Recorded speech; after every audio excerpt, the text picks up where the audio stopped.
It's time to drink and drive on April 25th, 199 nope, it's 2024 now.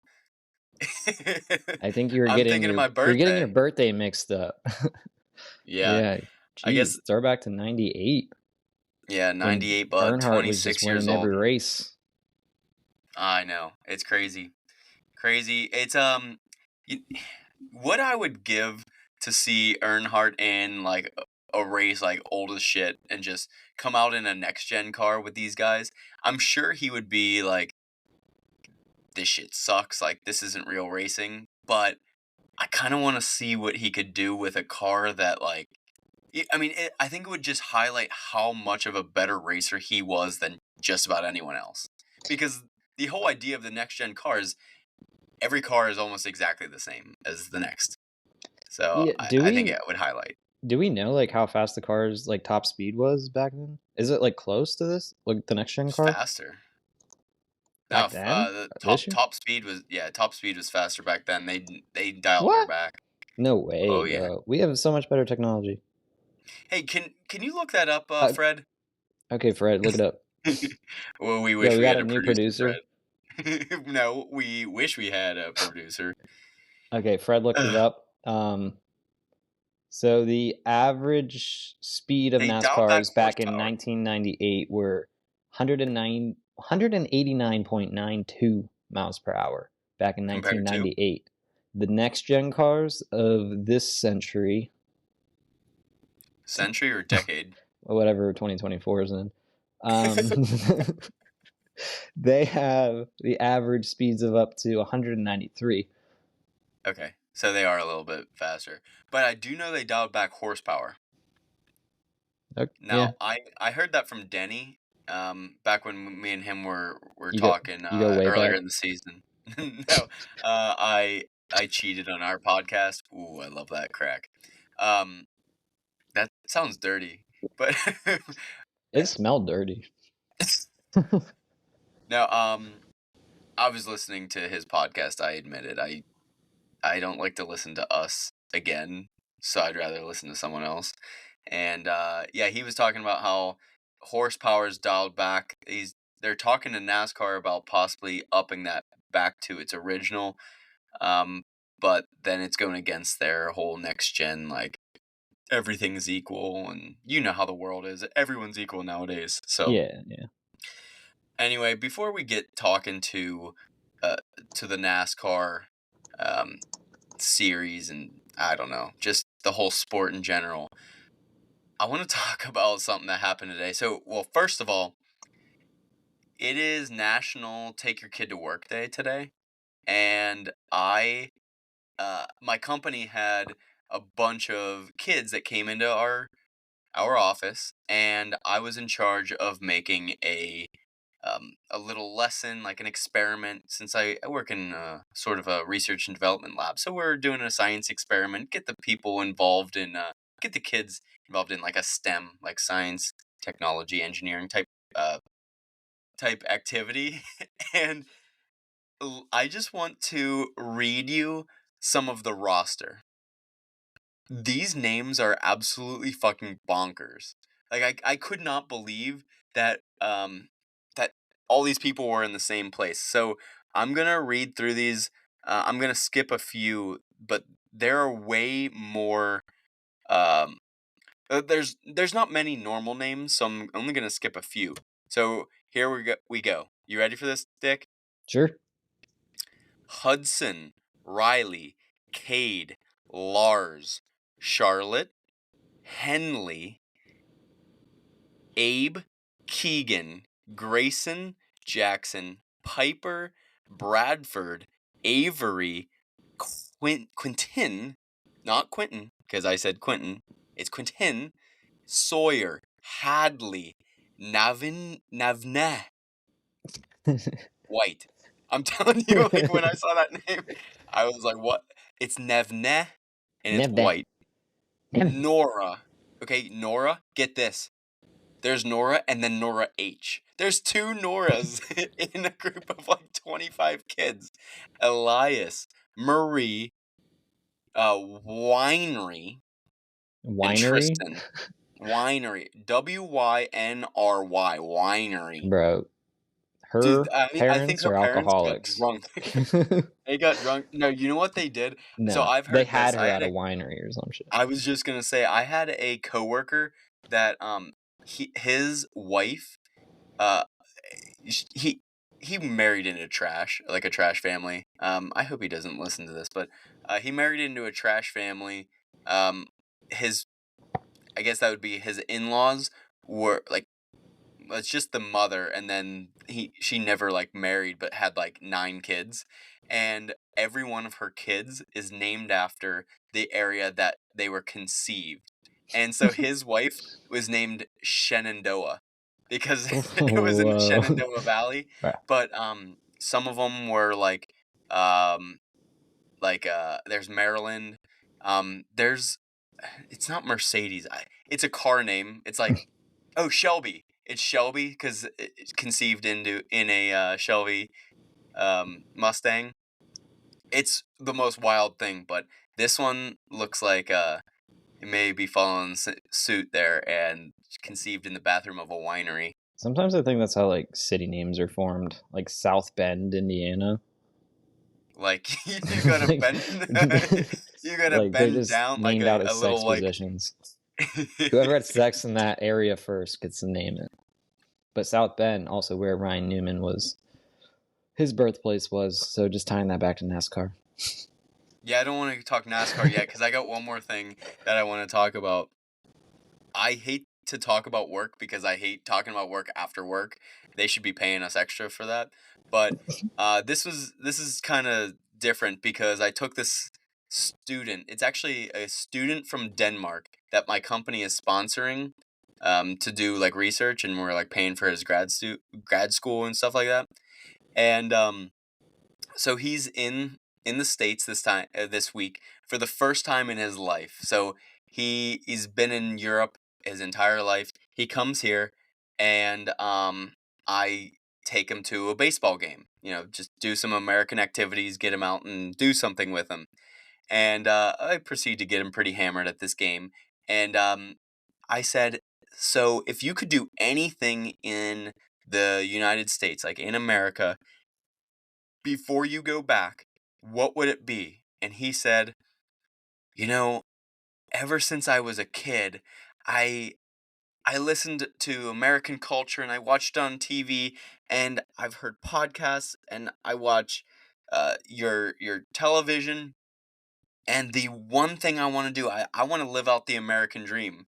I was like, the American dream is just, it's kind of made up, but there's a bunch of things that you could do to live out the American dream. And he said, no, no, no, no, no. I don't think you understand.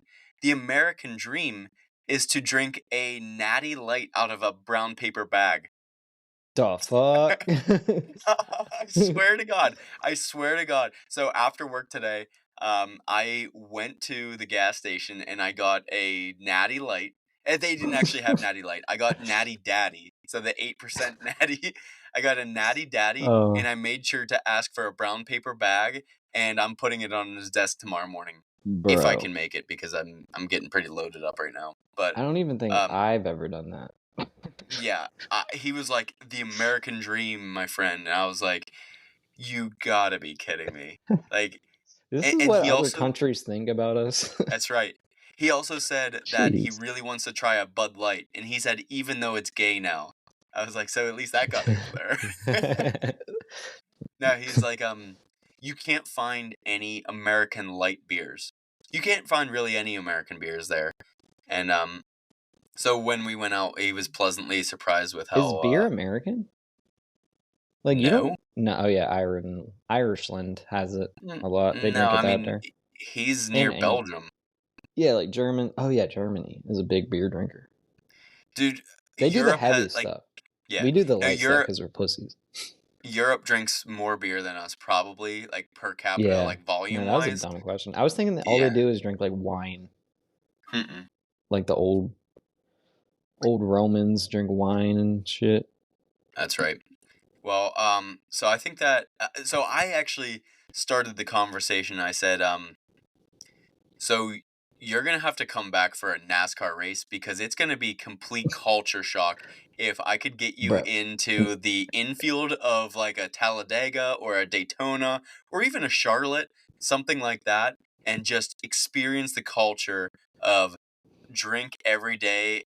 So we were we were talking about the idea of, yeah, you drink these light beers because you're gonna wake up and start drinking it, and then you're not gonna stop drinking until you go to bed. He's like, why would you do that? I said, to have a freaking good time. To have Like, the I don't best know. time. Yeah. So So, you could do it all day and you could hang out with your buds all day, play games all day, just drink and relax, have a good time yep. the whole entire day. Whereas like over in the European countries, you might just have like one lager before you go to bed or something. You're not drinking the So whole day. he says they get fucked up a lot. But he said that it's majority of the time you just slam logas, and they're like 6% and 6 to 7%, and they're so heavy that like you get full before you get drunk, and then you ride your bike home. And he told me about him Yeah, I guess crashing the and stuff. getting full part, that's probably why we do the light beer. Because when you drink lagers, you get full real quick and you don't want to drink anymore. That's Yeah, probably why. right. Well, I mean they are more percentage, so I get it. But the last thing I want to talk about with him was I started explaining this whole NASCAR tailgate type thing. He said, I just kind of took it for granted. Um, I'd probably been talking about tailgates for 5, 10 minutes by now. He said, can we circle back? What's a tailgate? I was like, oh, bud. So do Listen you to our know when you podcast about tailgates. so do you know when you get to an event and you just really want to get drunk and then go to the event? Um, so tailgating is get there really early and just start drinking and eating and playing games and stuff and then going to see something. He's like, wow, that's actually a really good concept. He's like, what are some examples? I said, we got football tailgates, we got concert tailgates, we got Yeah. obviously NASCAR tailgates. And he said, that is such a good thing. Maybe I should bring that back to Europe because we like to drink for no reason. But if you have something to drink for, then there's a point to it. And I was like, It makes you feel wow, better about your life. you're justifying our alcoholism. That is awesome. You gotta just you have to have a reason to drink. The reason to drink is that it's a day that ends in Y. Yeah. Think of any main event and then just think the main event is the tailgating. And then you go Yes, to the main event. right. And then Yes, you don't for us, remember the main event. right. Absolutely. So let's circle this back to NASCAR. Although we talked a little bit about the tailgate and the culture shock, and I'm gonna have to bring him to one if his boss will allow him to come back to the U.S. Maybe for well, the next time he comes, I No, don't care where it is, we're going. We're like wherever it is, we'll go to Kansas. I don't care. man. We're driving out there with him. After he discovered tailgating, nobody's going to be able to find him for a couple months. No, we should probably put an air tag in his back pocket. Please return to Denmark. So, circling back to NASCAR, I just opened up a The Beast Unleashed, the In honor Monster of Hard. Tyler Reddick. Exactly, Mm. to round out that awesome finish at Talladega.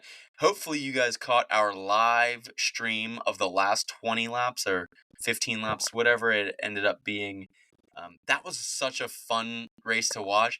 McDowell had it in the bag, and it was his race to lose. He started on pole, And he sure and lost it.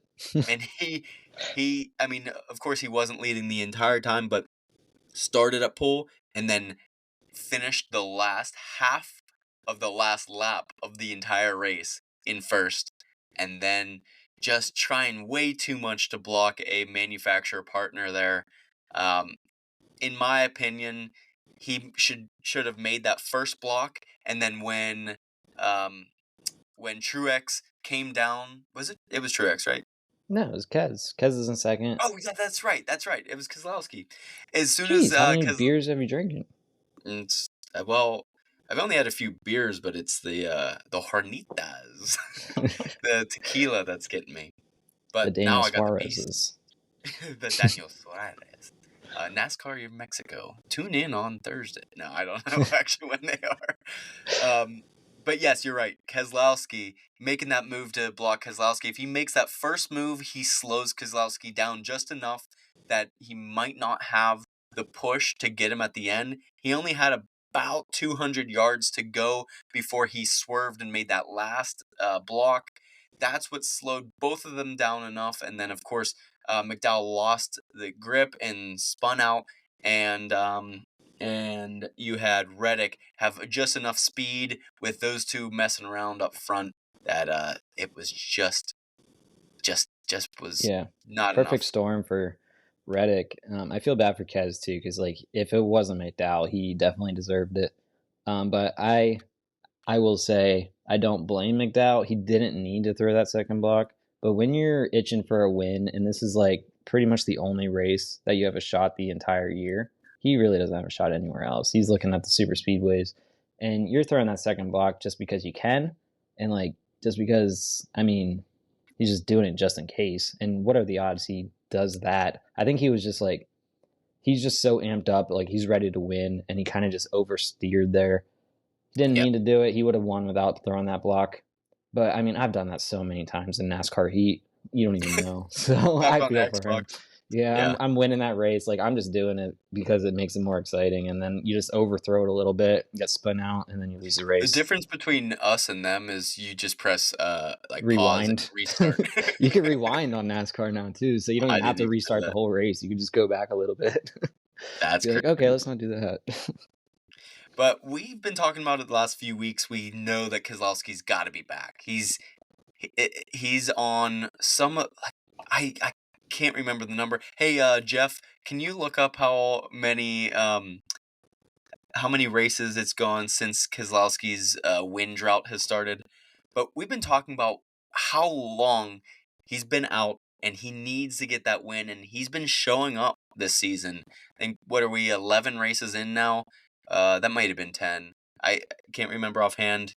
Beers, but anyway, he's shown up for at least 5 of those, and it's only a matter of time till he wins, I think. And this was a really good shot, and it shows that he has a capable car. He's a capable driver, but he's just got to be there right at the end. Jeff, did you give us that number on his winless drought or not yet? No, Jeff kind of sucks. He's just getting back to the fact of Bill Elliott has the fastest NASCAR lap speed At ever. Dover? Oh, ever? He yeah ever he has that 212.8 miles per hour, which is actually I know. insane. And Bill Elliott, I mean, that's back in the day when you said they didn't check up on the cars. But I will say the 9 other fastest laps, the fastest speeds in a race have been of more recent drivers. But that Bill Elliott 212, that probably was what put NASCAR into like, hey, we should probably check up these speeds a little bit. Hey, thanks, Jeff. That is a 108 race straight winless streak. And his just because Jeff did a pretty good job there, I guess, after we bitched at him. Um, we are looking at Dover this week, and the last time he had a win in Dover was in 2012. So we'll get to that in a minute, but not looking good for Brad Keselowski going into this week. But I think this season is a season that he's gonna make his comeback. Yeah. I mean, he's I- had a pretty decent season. And for the races he has raced in, at the last 2 at Texas and Talladega, back to back second place finishes. He's it's on true. a tear right now. He's doing pretty well. I think he can pull in a win. Like, he is decent enough. He's raced, what, like 5 races, I think, this year.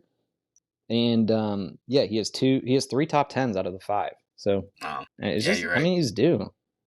He's due. He's capable. I would say that that's the biggest difference between last year and this year. Is he was still figuring out that new team. Being owner and a driver on the same team. I think he was sort of playing that like maybe priorities weren't straight of you know like Denny has been. I think Denny has been a pretty good balance of manage my team, um, but I'm a racer first, and so he's kept his racing at peak. And of course, Denny's had a phenomenal year so far. Not so much at Dega, but had a few issues there, a lot of pit issues, but pushing past that. Kozlowski's getting used to that now, and I think he's back as a racer and possibly back as an owner. One guy that really surprised me, and um, you can see it on the podium, was Noah Gragson sitting at P3 for the race, and he stayed up there the entire race just about. I mean, he was right there in the top 10, like fighting for the lead. Um, I mean, I was impressed with his whole race. This is his first full year in a cup car, and if he puts together a few strings of, a string of these races being right in the top five, then he'd be looking at rookie of the year.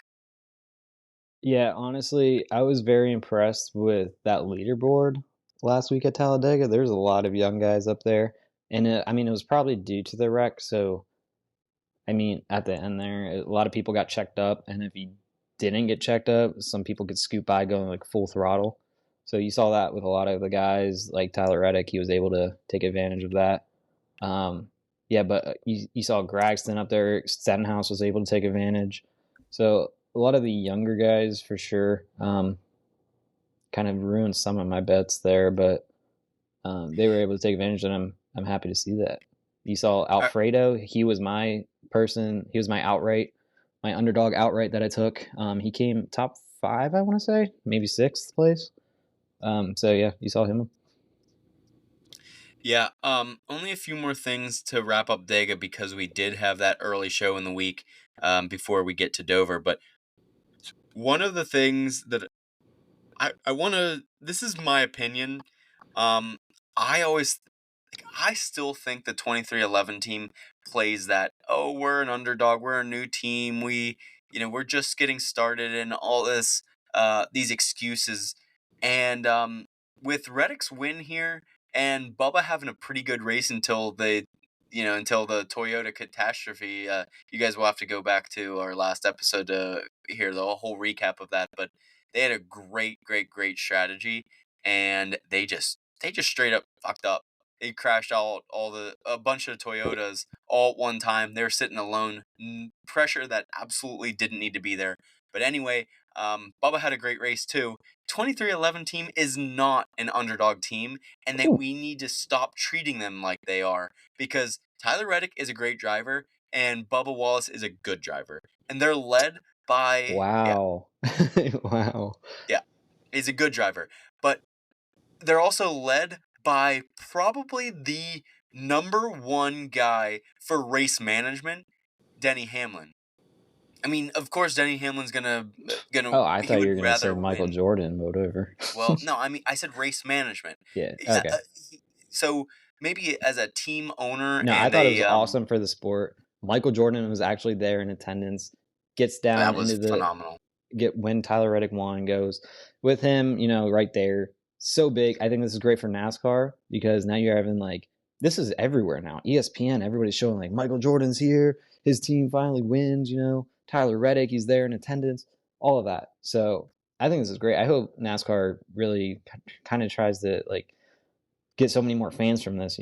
So Yeah. it's good to see. Yeah, embrace the cross sport, the cross functionality of the Yeah. sport. I think they actually did do a hockey crossover. I can't remember which team it was, but with the NHL playoffs starting, they had a team come out to Talladega Super Speedway.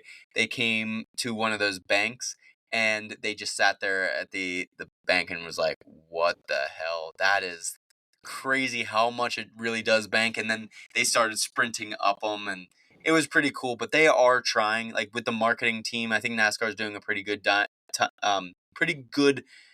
thing to try to branch out, and I think that's what the sport needs. But right now, what the sport needs is superstars, and the Hendrick team is the superstar. Just about Yeah, every one of them. no, all of You them. blindly you close your eyes and spin around in circles and just point to a car in the Hendrick garage and say that is the superstar. That guy could win the Cup Series championship this year, and and every one of them is justified. It's Yeah, crazy that I mean, Bowman's that the strong of weak a man team. out, but he's going to get a win here soon, and it could be this weekend. If you listen to this podcast in a little bit, I'll give you Dick's picks, and he might be on that card. But yeah, I mean, you got Willie B, Kyle Larson, Chase Elliott, Alex Bowman. I mean, any one of those, all four of them are going to be in the playoffs. You just take a Kyle Larson on a race like Talladega where he actually started in the back because of a penalty with a change to the car, plus two pit crew short of his starting team. They got penalized last week, and they'll also be out here for Dover. But people were joking around that Kyle Larson was going to have to change his own tires. Basically, that's what he had to do. Shit team this week, shit starting position, and he still got a third place in a stage. That's pretty impressive. Yeah, he fell to 21 for the final position, but just to make that push is a really phenomenal thing to do. But Hendrick didn't show up that well to this particular race, but I think we're gonna completely turn the tables here at Dover. They had a seventh or a fifth, a seventh, a 15th, and 21, which is the lowest average finish that Hendrick had all year, and I think that might be the lowest average that they will have the remaining, year, unless you get a few DNFs. But um, I don't think that's going to happen at Dover. I think we're going to see a winner from the Hendrick team. No, yeah, the super speedways are probably their weakest link. However, they could still compete. They have at least a driver that could win each type of racetrack. Kyle Larson, starting from the back, definitely impressed me. I mean, I had no expectations for him. I thought, Talladega specifically, he's not good at. That team just can't find what is needed to win, and it's fine. And just grinding that day. I don't think anybody there had expectations. They're probably putting too much pressure on themselves, so they could really go out there and try anything they want, and like hopefully something succeeds. Um, yeah, I don't want to dwell too much on Talladega because I'm super excited for Dover, but I do want to ask you. There's a lot of fuel savings strategies going on at Dega, especially Oh for the my first and gosh. second stages. I don't know if I liked it, to be honest I with think you. it went through the first half of even the third. I mean, you saw that if I said we weren't going to mention it, but the Toyotas were in a great spot that they had pitted within the last, I think, 40 or 42 laps of the third stage. So it left in the race, and that would allow them to run full open. And everyone else was running 80% or less. So you saw lap times go, well, I don't know the times, but lap speeds, top speeds ranging from about 196 on a normal lap, like towards the beginning of the race, and for the laps to establish position, and then they start settling back into the low 180s, and they're not running full throttle, and sometimes even less. And that first guy, those first pairs in those two rows, sometimes three rows, they're setting the pace for everyone. There's nowhere anyone can go. So Yeah. those top guys are setting the pace, and they are setting the whole strategy for how much fuel you're going to save. I agree. I want balls of the wall racing from flag to flag. Um, but it is Yeah, smart. They're it's smart, and I have nothing against the teams because I mean they're just looking at statistics and they're seeing like, hey, what is the best strategy to win? It's fuel savings and just stick behind whoever's leading. Do not be that front car, but just stick to the pace of the race. And then for those last three laps before a stage break, you could go balls to the wall, whatever, because you're gonna have to pit anyway. But yeah, I don't like I don't like that because teams figured it out, and you saw like you saw the lower tier drivers, the back of the odds leading the race going into like the last couple laps of stage 1 and 2. and you're like, are these drivers actually, racing well? Can they actually win? Or are the rest of these like more experienced drivers just like staying behind, just like saving fuel? And if that's the case, I don't want to watch a NASCAR race. And that's why a lot of people don't watch the NASCAR races until the last 20 laps. So I think you Right. need to do something to, I don't know, maybe, I don't know what So, NASCAR could do to like okay, change so up this strategy, because the teams have the strategy a year in advance because they know exactly what they need to do the next year.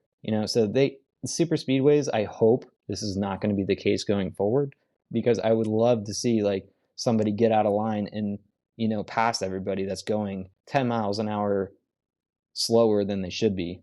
But like you can't do that because you do require people pushing you. And I think yeah, that's also where Toyota's not really good at pushing each other. Their cars are designed, they're more round than the Chevys and Fords, I think. yeah, So their it's front it's fender's they all have different. yeah, they have very minimal air to really push each other. So that's tough on them. I think they're just pushing too hard and they just don't have a lot of practice doing it. So I think that's what happened with like Eric Jones got thrown up to the wall, and prayers. Hopefully he comes back here soon. He broke his back, but I don't think he actually broke his back, did he? yeah, no, it was something with his I back. mean, He's he hurt out. his back. He's so what's the rolling on that? Is he's out this race? I know that, but He's out how this race long? for sure. I don't know how long he's out. Okay, okay. I didn't know if they said that we should expect it to be 4 weeks or whatever it is, but okay. Um, no, I agree. So I I, I get your point.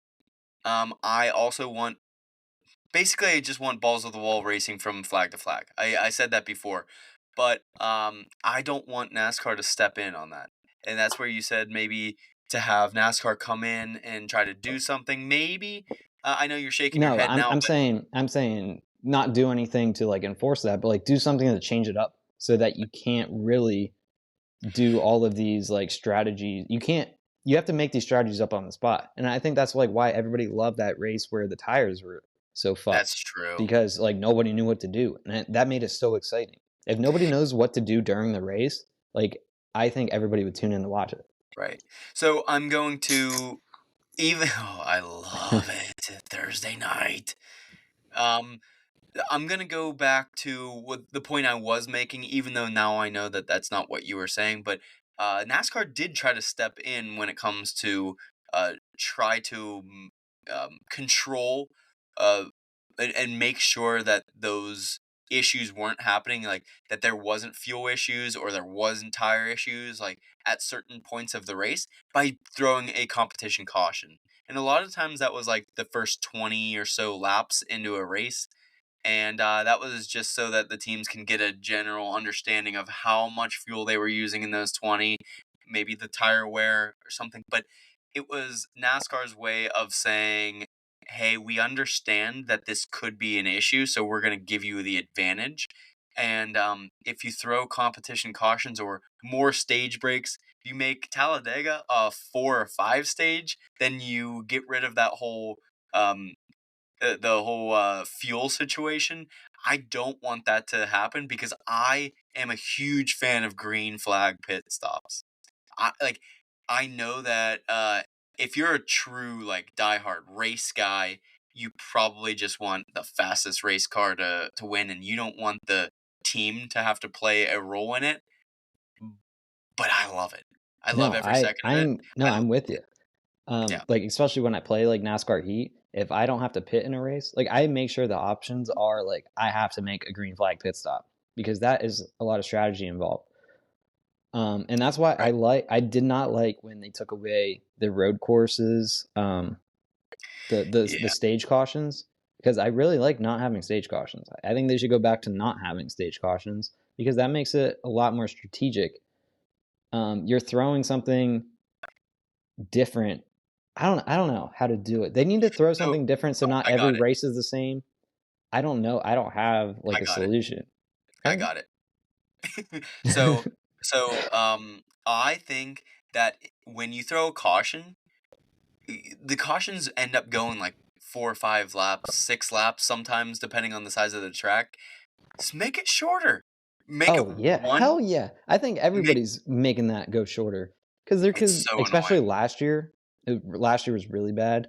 This year's I getting feel like a race would slightly go 5 better. or 6 hours last year. Oh my god. They would have, like, 10 extra caution laps that you do not need to have. So, I think you solve that issue by, at a stage break, stage one's over. All right, throw the yellow flag.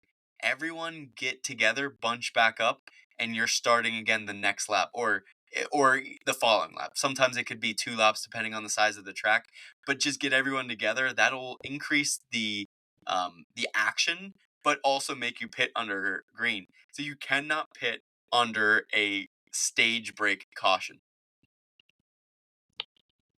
Yeah, Got it. I mean, So I could so go a either way stage with break, that one.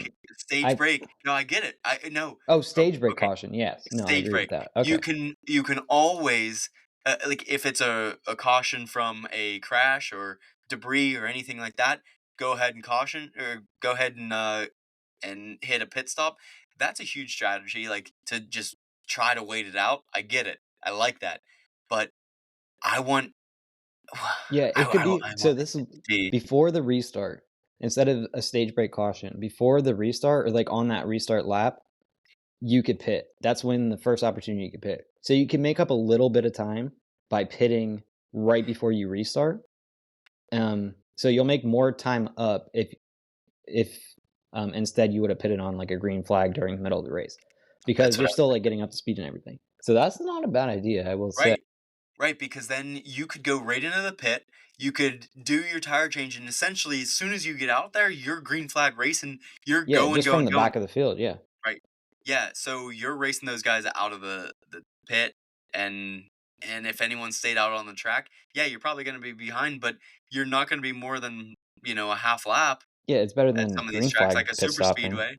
Yeah. Yeah, you're getting up to speed. Um, just a little bit behind them. And if they make the decision to go green flag lap for the first green flag racing for the first 2-3 laps, they can still go into the pit, try to keep that lead, get in there, and then join the pack on their way out of the pit when they do decide. But I And think yeah, that would 2 more keep it laps, a lot fresher more. tires, so that'd actually make it more street. Bro, I Yep, think we should be NASCAR commissioners. I Let's know. just I try for joined. a year. You know, Toyota, like, that's what that Gran Turismo movie was about, I like, I actually like that that's based movie. on I really liked it too. That was based on just, like, picking a video game the best video gamer, and then him driving those cars fast. But now I just recently saw on, like, live TV, like, I don't know what racer, like, series it was, but they're just looking for the average Joe to come out and do it, and it's Toyota, so it's gonna be, like, the same type of thing. So, like, I'm gonna apply to do it. But, We gotta stop drinking so much though, see, I because was only gonna as do it if much they let me drink. as much as we like the idea of this kind of drinking and driving when we drink and watch them drive, I think you're gonna need to dial down your alcoholism, and maybe I'll drink and you drive. Can we, interview as a team? So, to your point of, hey man, why shouldn't we be in charge of NASCAR? I actually am on the official NASCAR fan council. So every Oh, week, no, cool. yeah, I get emails weekly, You know, that's what and the all-star race should be about. Like, hey, we have all of these ideas. You fans have all of these ideas. We'll give test you them out. one race every year, all-star race. You could vote on, like, hey, should we do stage cautions this year? Or should we give them, like, some 4x4 tires and see what they do with them? Yeah, You give know? them mud and tires. Yeah. Yeah, so but essentially what the official NASCAR fan council is they just want feedback about every race. Like each week they'll send out like a survey and just gauge what your interest was, how you watched it, what you thought of the race, and what maybe could have gone better. And I've put that in like 3 or 4 weeks in a row, and they still haven't changed anything. Yeah, what a bunch of douchebags. Yeah. Do they even look at this? No, but like, if you guys really feel strongly about a certain role in NASCAR, you can get involved. This is not like the NFL. The NFL draft's going on right now, and I mean, it's of course they're both big businesses. NASCAR's big business, NFL's big business, but it seems like NASCAR is actually like they're they're trying to tailor the sport to the fan when NFL is trying to tailor the sport to how much money they can put in their pockets. So, if you guys are really involved in NASCAR and have strong opinions, get on this fan council. And all you got to do is contact NASCAR, go on the app, and it's pretty easy to get on there. And And they just really there's are looking for your opinions too, because they have yeah, made a lot of changes and they keep making a lot of changes. yeah, They've done the weather tire changes, and they do try an experiment during the All Star race as well. You can see it this year too. They tested tires earlier this season, and they're going to try to use two different sets of tires during the All Star race. So we'll have fun seeing that. And that All Star race is at North Wilkes-Barre, oh which yeah, they're doing renovations recently to update that racetrack. And North Wilkes-Barre was it was said that there was an underground moonshining vault there. You know that? I did hear that, but I don't know the full story. Yeah, I don't know either. Oh, So, I thought you were gonna enlighten yo, us. Jeff or Fred or whatever your name is. I think we've been No, caught. when they were doing that's a good sound. When they were doing We don't have to say that every time. no, you gotta do it. When they were doing renovations for this race, for the racetrack, they found so there's a sinkhole when they were doing the grandstands. There's a sinkhole that happened, and it like went perfectly into this like vaulted like this open area underneath the grandstands, and it was like underneath the N in Wilkes-Barre or something, or I guess North has the N in it, North Wilkes-Barre. So underneath the N, Wilkes-Barre, and I'm just laughing at you because of your Wilkes-Barre, like a I can't wheelbarrow. say it. Like, okay, Anyway, continue. so they found this. So the construction workers went down there and they're like, "Man, this is a big empty space. Wonder what this was used for." But turns out, like, it could have very well been possibly used to run these moonshiners back in, the dystopian era or whatever that is Dystopian area. whenever What they the couldn't hell have the are you? alcohol. Yeah, It's a dystopian for me, but yeah. yeah. So So it's not prohibition, prohibition. prohibition, prohibition. Yeah, I can't. I would never be able to live in those days. But We would have definitely made some sort of speakeasy, like underneath a old pharmacy or something like that, and just call it the pharmacy. I don't know. Get, get your prescriptions here. Like the bar just has prescriptions and like an MD. Like we'd have the bartenders wearing like lab coats and like writing prescriptions on the thing, and it's just like, what's your prescription? Well, probably an old fashioned. Give me that one. All right. Do you yes. want to So get to anyway, Dover? no, I had these notes and I'm gonna Oh, read them. 700 square foot. There you go. Moonshining vault. oh, okay. So that's what it was. They can't prove it was the moonshining vault, but they're like fairly certain. All right, now go ahead. Dover. We need to move to Dover. We are We're pretty far into this podcast, and this is the second podcast of the week, and we still haven't even covered the next race. So Dover, the Monster Mile, the 1 mile intermediate track. We're going 400 at Dover, Delaware. The Worth 400. I think that's how you pronounce it. No, I think the W is a WURTH. V. The W is a V in German. So it's Wirth? like the Vrf. Wirth? The Vrf. Wirth? Yeah. No, I think Bleh. it's Verth. I haven't even looked up what a Verth is. Should we? No, we What don't is a care about Verth? them. They don't I do sponsor care. us. They don't sponsor No one sponsors us right now. We got turned Hey, down Fred's from with us. hey Fred. That's true. Okay. Get this, guys. We got turned down from a bottle opener company with the bottle openers are shaped like 9mm pistols. How do we get turned down from bottle openers that look like guns? I feel like that's our wheelhouse. I would so commit Whatever. suicide with that. Whatever. Hey, But you guys could be investors. yeah, if anybody has a small business or big business, large business, mid-sized business, we don't discriminate. We will do it for a lot of dollars. Yeah, it's gonna take a lot. No, just be a little bit. No, it Just won't a be little that bit. much.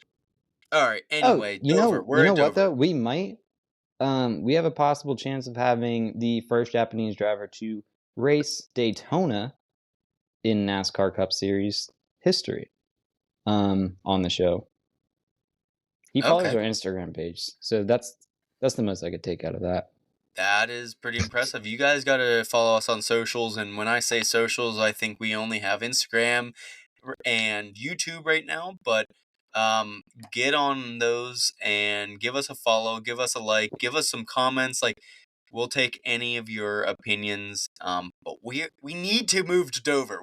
The people Get it? came for Yes. No. Dover. So Jimmy Johnson, he's Yep. coming back for Dover. The 48 car absolutely demolishes this track. 11 wins, and he is out front with that monster in the statue. His car is getting demolished by it. Do we see that 48 car winning with Alex Bowman this week? Or Jimmy Johnson's car? Well, it's not going to be Jimmy Johnson's car. I don't think it's going to be the 48 either. I do think that Hendrick will come back. Like we said, that it's a lackluster week last week at Talladega for the Hendrick boys. I think they come back. I would expect to see two or maybe three of them in the top 10. I don't think it's going to be the 48 that leads the charge. I think there's going to be one particular driver that's up front. He's the number 9 Chase Elliott. Uh, going to follow up his win 2 weeks ago with another one. When Chase comes back, he is going to be fully back. Fully back. Chase Elliott. You want to know why? Why am I high on him on Dover? Why are you high on Well, him I'll on tell you Dover? why I'm high on Chase Elliott for Dover. Chase has 9 top 5 finishes at Dover. 9 top 5. It's hard to get in the top 5. That is That is the crazy most. because that is his number. So do we just Okay. keep it at number 9? Is he going to keep it for the rest of his career at number 9 just to make sure Nope. that it stays at the 9? Or is he Nope. going to He's he's he's on pace to go 19. He's Oh, okay. young. He's young. Um, he'll get a number change. I don't know, but that is the most top fives in his career at one particular track. So I think he's gonna be in the names of the Bill Elliott. So he's following in the footsteps of his dad, who was a notorious driver at Dover. So I think we see the Elliott name get another win here. I would actually be curious to see how many top fives uh, Chase plus his dad have at Dover. That would be a crazy number, I bet. I bet you Yeah, it's higher Fred. than it might Hint be hint, higher than Fred. in Earnhardt's. Put those Earnhardt's together. I don't know. It's probably close between Earnhardt's and Elliott's there. That's going to be a really close one. But anyway, while Fred's looking that up, Chase is good. So we also are at Martin Truex Jr.'s home track of Dover, and I don't know what you think about the Yoders coming into Dover. I I think the think it's Chevys going to are the be favorites, I but think it's so exciting. This is like the battle of Darth Maul versus, you know, Luke Skywalker. I don't know. okay, nerd. Star Wars. I think I got that mixed up. But yeah, the Hendrick boys versus Toyotas is such a good story this year. Like they are so very competitive with each other. It's crazy Particularly and JGR, expect by the way. yeah, no, especially with the shorter to intermediate tracks. I and I don't know which one to pick. I think Denny and the boys could get it done, and I think Hendrick and the boys could get it done. I think it's going to be just awesome to watch, and I really cannot wait for Dover. It's going to be a high speed short track, so pretty much balls to the It's wall. I actually think, classified as an intermediate yeah, at a mile. yeah, yeah. It's I don't know. They're going to be balls to the wall, like pretty much pedal to the metal up to 120. You could go high speed turns here. So So, do you know the banking on this? Is it significant or is it pretty flat? I Fred, honestly can't. Yeah, I honestly can't picture the Dover corners right this second. yeah, Dover Federal Credit Union. That is not it, Fred. Fred sucks. All right, so they have a little bit of banking.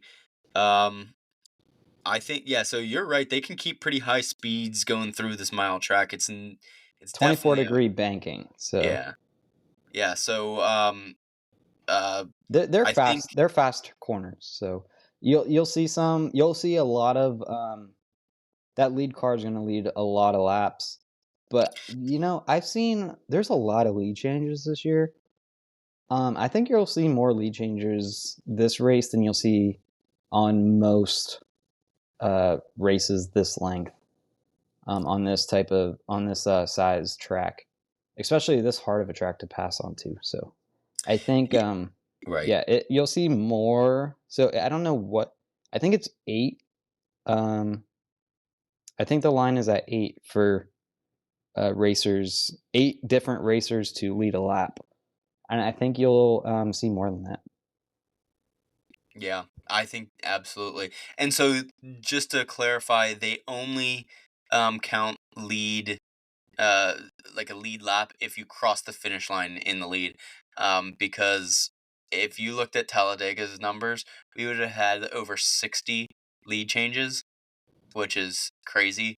Um but I think there was something closer to Yeah. like Now 25. there's a astonishingly high amount of lead changes this year in all races. So I think We you broke could the see record that. at 2 races already. Yeah, I think you could back that up here at Dover as well. Especially with all the strategy. I think this year you'll see so much strategy involved is already like taking into account. You got fuel savings, you got like, well, do I want to win a stage? Do I think I'm going to win the race? I think there's so many things involved, and I think you'll see that like it's not going to get any, less significant. I think people have it's all analysis nowadays. You have AI, you have these like super smart people, or at least they think they're smart, trying to do all this math. And, I think they have their strategy. They're not going to, differ from it. And so you'll see a lot of lead changes, a lot of different drivers leading laps, but it's not necessarily because they're going to win the race. It's because, that's what their strategy entails. Um, and then it's all like whoever's winning the race is in the background. It's not necessarily the driver, it's like who's doing this math. No, I agree. And you alluded to it earlier. This is a fast 1 mile track. It's a fast 1 mile track. It's hard to pass, but it is a quick one. We would expect 155 to 162 miles an hour around a 1 miler here, with that 23% 23-degree banking. It's going to be quick, and Larson has had pole here. So let's talk about who you have favorited, and let's get right into Dick's picks. Maybe we should go straight into Dick's picks before we talk Yeah, about what we like, and then we can go into um, our picks in the shootout. And then if we want to talk about any other car or any other team, we can circle back around. for sure. My first dick pick is a little bit lower on the price range. You got Chris Buescher over Kyle Busch. I still have nothing on Kyle Busch this year. He has been just garbage. And I'm just going to wait until he races well before I take him into consideration. Pretty much every matchup against him I will take just because he's just been garbage and hasn't shown me anything. And Chris Buescher, even on the short tracks, you can see at Martinsville, you can see at Phoenix as well, which is probably the most similar track to this one. I don't know. Dover's a little different, but Phoenix can be a good comparison. I'll take Buescher. He's at minus 145, so I'll take him. Maybe add a little bit more money to that one because you're losing out on some price, but I think that's a solid matchup if you could get even for a better price than that. Okay. Not a bad. Not well. I don't know. I always disagree with these, and then you make money, so I'm not even gonna make a statement. So what do you got next, bud? Yeah, I've been good with the matchups and the top tens this year. But my next one, I'm sticking with the matchups because you could find better things in matchups depending on the book as well, and you can shop around at different books too because some books have better prices than others. But my next one, I don't know if you're gonna like this because we talk shit on him a lot. Bubba Wallace. I'm gonna take him. 23XI Racing. I think they have a lot of momentum. They finally get a win this year, so I think just that team in general is, has more momentum going into this race. Toyota also good on these tracks. Ford not so good. So I mean, I think a Bubba Wallace, he has a decent average here. His last three, he went 11th place, 16th, and 12th here. Um, Qualifying not so well. He's pretty middle of the pack, but he's been finishing decent, at least in the last couple of races with 23XI. I think Bubba Wallace at plus 105 plus money to beat Logano, a Ford, which Logano and Ford hasn't shown anything anywhere else other than super speedways, They're and even garbage. they couldn't get a win. So they still have not shown me anything either. So I'm gonna take Bubba Wallace over Joey Logano at plus 105. I like it. What do you think? I don't know if this is one of your Dick's picks, but I have on the book that I'm looking at out of Pennsylvania. It's a Kyle Larson, Chase Elliott, Chase Elliott plus 120, Kyle Larson minus 160. I know where I'd go with that, but you're the betting expert. Yeah. So here, 200 drivers. Yep. I said this last week, 2 weeks ago, maybe. No, when Chase Elliott won at Texas, I said this: the Hendricks drivers, they're a dime a dozen, pretty much. I hate to say that because But they're I so just good. I know they're so good, and that's why I'm saying it, because like any one of those drivers can win. Right.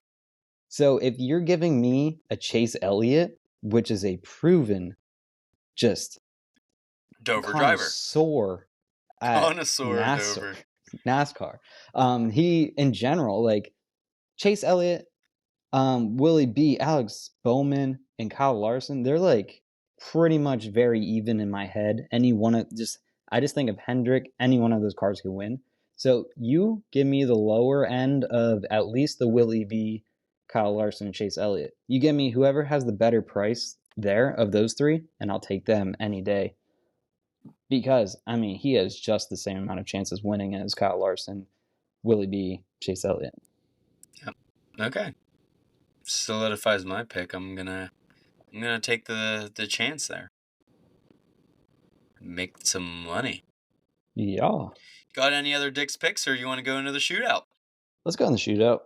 Let's do it. So last week you went first, so I'm gonna take the first pick here, and so we're gonna take obviously Chase Elliott. I already talked about it, and I'm not gonna say anything else. Chase Elliott is proven at Dover, and even if he doesn't get the win, which I think he has a very good chance of getting the win, he's likely to go top 5. So I'm taking Chase Elliott. Yeah, that's a good pick. I'm debating on the Hendrick boys or a Toyota, specifically Denny Hamlin, but I really don't know. I mean, you see Denny No one Hamlin, ever Kyle knows. Larson, Willie P. They're all pretty much they're leading the favorites. They're all pretty much like plus 500, plus 450 ish, depending on the book. And what I just don't understand, Chase Elliott's a plus 900. So this is exactly what I said at Texas. I'm like, why is Chase Elliott 2 times less of price than the Kyle Larsons and Willie B's when he has? I mean, he hasn't proven it like as much as them, I guess, in the last 2 years.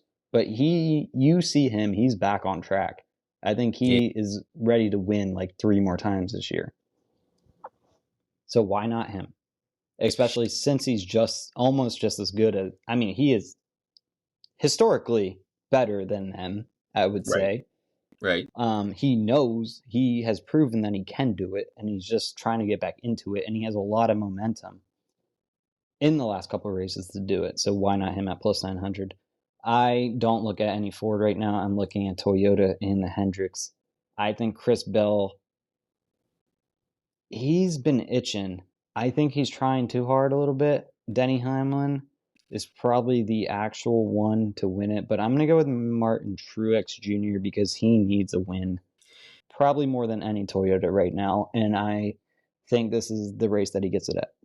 Yeah, so actually, Denny Hamlin has 4 Dover wins, including the last year's race, and finished finished top 2 in 5 of the last 7. So that is an absolutely gorgeous pick. I think that was um, if I wasn't so high on Hendrick and Chase, uh, that's that's who my pick would have been. So I think that's a great pick. You said fade all those Fords. Joey Logano, who arguably is the best Ford in the field, maybe not representative of this year, but best Ford of the year, winless in 27. You heard that right, 27 Dover starts, and his best one was a finish at third. So, and then of course he hasn't won one this year. He had a second at Richmond. So Ford fade. Let's see your back half driver, bud. Yeah. So this one's a little bit tricky. Because I've been on like Corey LaJoy for pretty much the whole season, and Noah Gragson had a really good finish last week. Chase Briscoe, I'm always on because I think he has been the underdog Ford driver of the year, and he is, I think, right on the bubble of being a back half driver. But I'm not going to take him because you know why? Why? Because I'm taking Justin Haley. Oof. Okay. All right. Do you have any explanation, or are you just feeling it? I have a little bit of explanation and I have a little bit of feel. Justin Haley has been racing fairly well. He's kind of just been, under the radar. But at Dover, he has a 11th place and a 23rd place finish, and I think he's going to be a top 10 driver this week. And I think he was last week too. I think he was able to get a top 10 last week after the chaos. So I think he's going to kind of just wrap it up, with the momentum and try to get a probably of a top 10, top 15 finish this week. So I'm not saying he's going to win or anything, but I'm saying he's going to have a good finish. All right. Nice. I'm gonna make this short and sweet. My back half driver is a proven Dover driver. Um, emphasis on proven.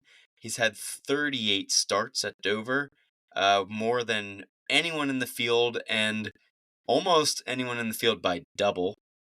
He has 11 wins at Dover and 3,113 laps led at Dover. And there's only one man in the field that could have been that driver with those stats. It is Jimmy Johnson. And now I'm not telling you that he has a chance to win. I don't think he has a quick car, but he is absolutely a proven driver here. It's not even close. Um, Jimmy Johnson's name will always go in the record books at Dover, and it doesn't matter. You said his car was in the hands of the monster, right outside of Dover. Uh, I mean, how can you bet against him at Dover? I'm going with him. He's not going to win, but he may show up in the top 10, maybe the top 15. I don't know. But for a back half driver, as long as it finishes in the top 20, I benefit. And you know what? He could squeak one. You never know. He could squeak He one. It could. could be a one and doneer. It He could be. could be. And I would not go against it at all because I'm jealous you picked Jimmy Johnson, but I let you have him. His last cup win was at Dover. He's Yep. gonna continue it, buddy. I don't think Jimmy Johnson is old, washed up. I say washed up, but maybe n- he's right at the top of the hill. He's not over the hill yet, but he's like at the top.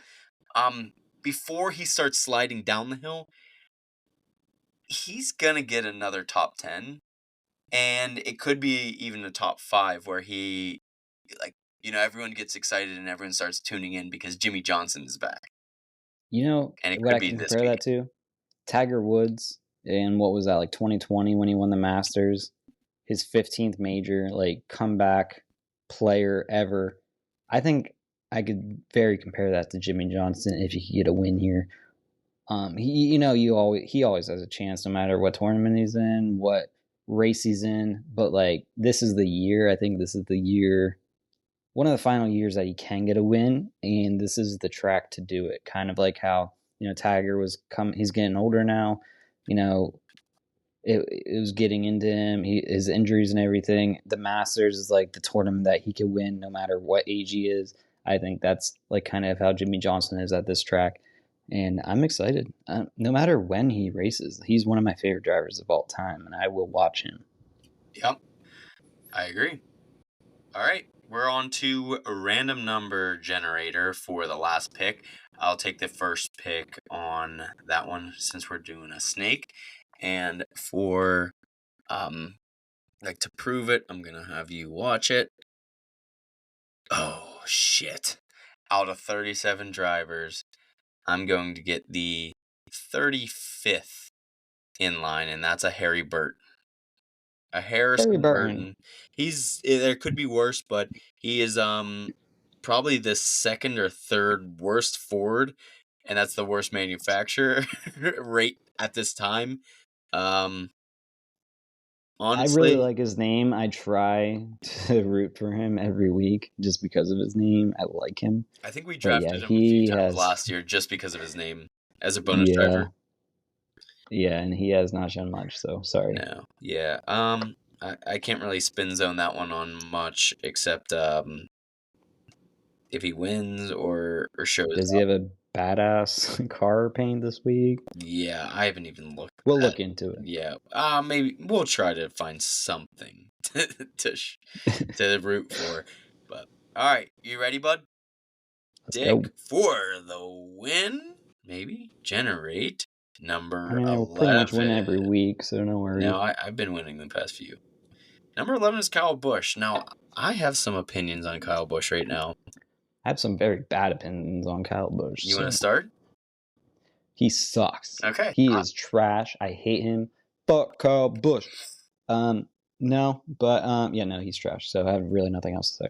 Okay, I do think he sucks this year, and he's not himself.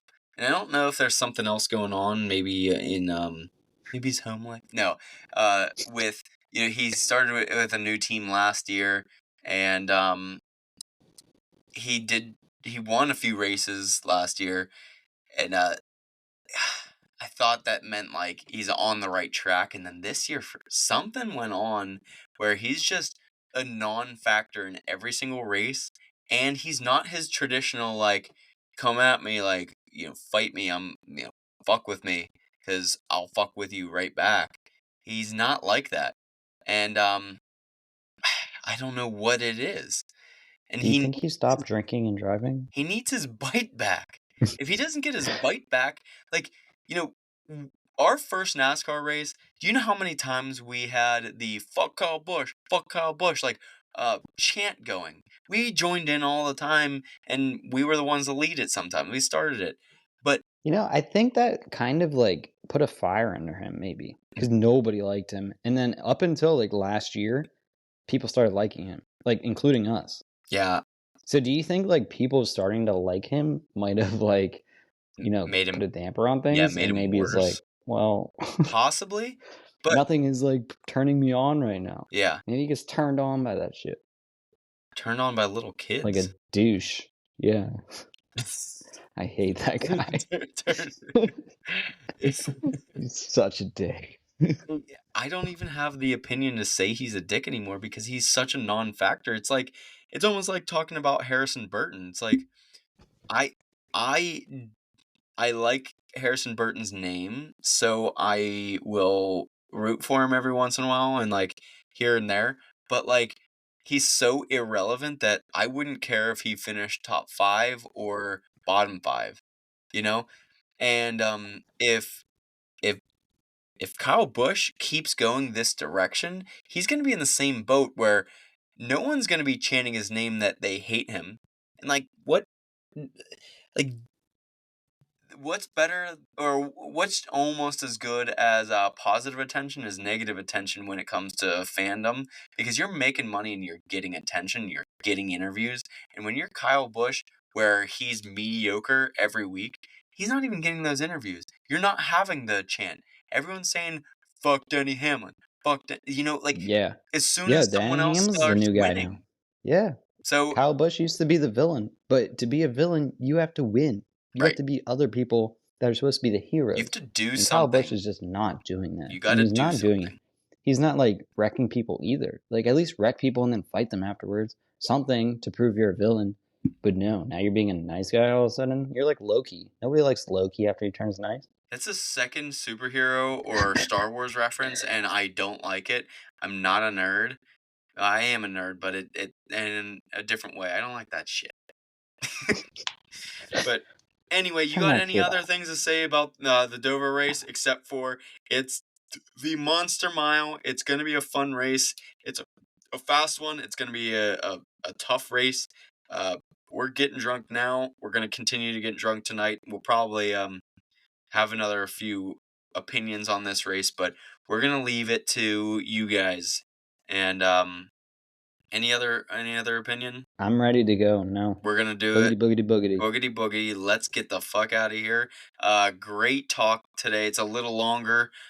We will see you directly after the Dover race. Stay classy and remember that you should be drinking. They should be driving. Don't combine them. Stay safe and drink responsibly. Stay classy.